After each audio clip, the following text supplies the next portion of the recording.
गांजा विकणाऱ्या तरुणाचा पैलवान क्षेत्राशी संबंध नाही, मुरगुड शहरातील पैलवानच करणार गांजाचे समूळ उच्चाटन। मुरगुड तालुका कागल येथे कोल्हापूर येथील स्थानिक गुन्हे अन्वेषणच्या पथकाने मुरगुड तालुका कागल येथे गांजा विकताना पकडलेला आरोपीचा कुस्ती अथवा पैलवान क्षेत्राशी काहीही संबंध नाही, एका वृत्तपत्रामध्ये आलेल्या बातमीमध्ये त्याचा पैलवान असा उल्लेख आल्यामुळे पैलवानांच्या भावना दुखावल्यामुळे त्यांनी आज मुरगुड पोलीस स्टेशन येथे एकत्र येण्याचं आवाहन केलं होतं। मुरगुड शहरासह परिसरातील सर्व गांजा उच्चारणासाठी पैलवान संघटनाच अग्रेसर राहील, उपस्थित सर्व आजी माजी पैलवान यांनी सांगितलं। मंगळवारी एका वृत्तपत्रामध्ये आलेल्या बातमीमध्ये सदर आरोपीचा पैलवान म्हणून उल्लेख झाला होता। सदरचा युवक पैलवान नसताना हा उल्लेख आल्यामुळे सर्व आजी माजी पैलवान यांनी मुरगुड पोलीस स्टेशन येथे एकत्र यायचं ठरवलं। यावेळी आरोपीने आपण पैलवान असल्याची चुकीची माहिती पोलिसांना दिली असल्याचं समजलं।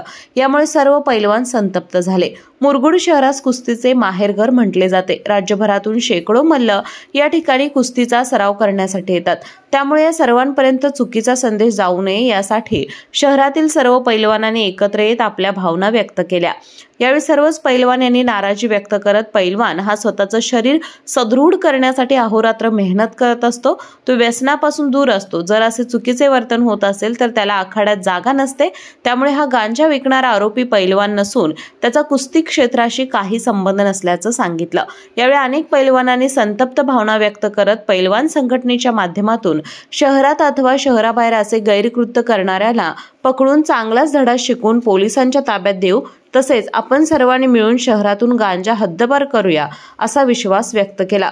यावेळी माजी नगराध्यक्ष सुखदेव येरुडकर, माजी नगराध्यक्ष दगडू शेणवी, दत्तात्रय मंडलिक, वस्ताद पांडुरंग पुजारी, युवराज सूर्यवंशी, प्रवीण मांगोरे यांनीही मनोगते व्यक्त केले।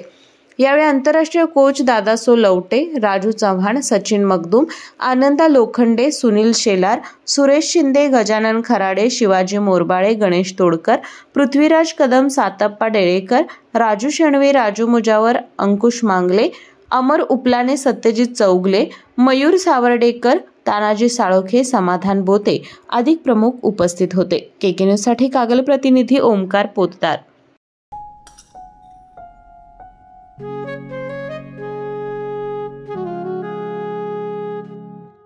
बाबा, आज येताना बासुंदी घेऊन या ना। अगं, कालच आपण आईचा वाढदिवस होता म्हणून आणली होती ना।